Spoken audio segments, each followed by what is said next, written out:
कर्नाटक में corona virus का कहर थमने का नाम नहीं ले रहा है। अब तक राज्यों में कोविड से रिकॉर्ड स्तर पर बच्चे संक्रमित हुए हैं। इसी बीच कर्नाटक सरकार छोटे बच्चों को कोरोना महामारी की तीसरी लहर से बचाने की तैयारी कर रही है। आंकड़ों के मुताबिक दूसरी लहर में बच्चों में संक्रमण की संख्या पहली लहर की तुलना में 2 गुने से ज्यादा होगा। सरकार ने इस संकट से निपटने के लिए हृदय रोग विशेषज्ञ डॉक्टर देवी शेट्टी की अध्यक्षता में एक टास्क फोर्स गठित करने का फैसला किया है। साथ ही साथ जिलों में बच्चों के लिए कोविड केयर सेंटर की स्थापना की गई है। पिछले साल मार्च और सितंबर के बीच पहली लहर के दौरान कर्नाटक में 10 साल से कम उम्र के 19,378 बच्चे कोरोना से संक्रमित हुए थे। वहीं इस साल मई तक 49,257 बच्चे संक्रमित हुए हैं। कुल मिलाकर अभी तक राज्यों में 10 साल से कम उम्र के 68,635 बच्चे कोरोना पॉजिटिव हुए हैं। महिला एवं बाल कल्याण मंत्री शशिकला जोले ने कहा कि सरकार संक्रमित बच्चों की देखभाल के तरीकों पर विचार कर रही है। उन्होंने कहा कि हम नहीं चाहते कि हमारे बच्चे समस्याओं का सामना करें। बाल कल्याण मंत्री शशिकला जोले ने कहा कि संक्रमित बच्चों की देखभाल कैसे की जाए, इसके बारे में हम चर्चा भी कर रहे हैं।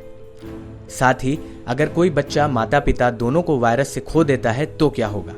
हमारा विभाग राज्य के 30 जिलों में से प्रत्येक में एक चिल्ड्रन कोविड केयर सेंटर स्थापित कर रहा है।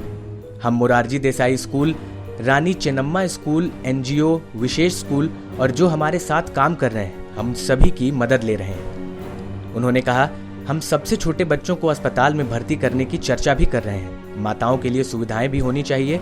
इस मामले को हमारे स्वास्थ्य मंत्री के साथ उठाया गया है। बच्चों को गोद लेने के लिए लोगों द्वारा सोशल मीडिया पर पोस्ट साझा करने की बढ़ती घटनाओं के बीच मंत्री ने कहा कि ऐसी मामलों की तुरंत अधिकारियों को सूचना दी जानी चाहिए। बच्चों को गोद लेना एक कानूनी प्रक्रिया है और ऐसे बच्चों के बारे में जानने वाला कोई भी व्यक्ति प्रशासन से मदद ले सकता है। कर्नाटक में रविवार को कोरोना संक्रमण से 626 लोगों की मौत हुई, जबकि 25,969 नए मामले सामने आए। स्वास्थ्य विभाग की ओर से दी गई जानकारी के अनुसार राज्य में रविवार को 35,573 मरीजों को स्वस्थ होने के बाद छुट्टी दी गई, जो सामने आए नए मामले से अधिक है। ये वीडियो अगर आपको अच्छा लगा हो तो हमें कमेंट सेक्शन में लिखकर जरूर बताएं। देश और दुनिया की तमाम बड़ी खबरों के लिए सब्सक्राइब करें TV9 भारतवर्ष।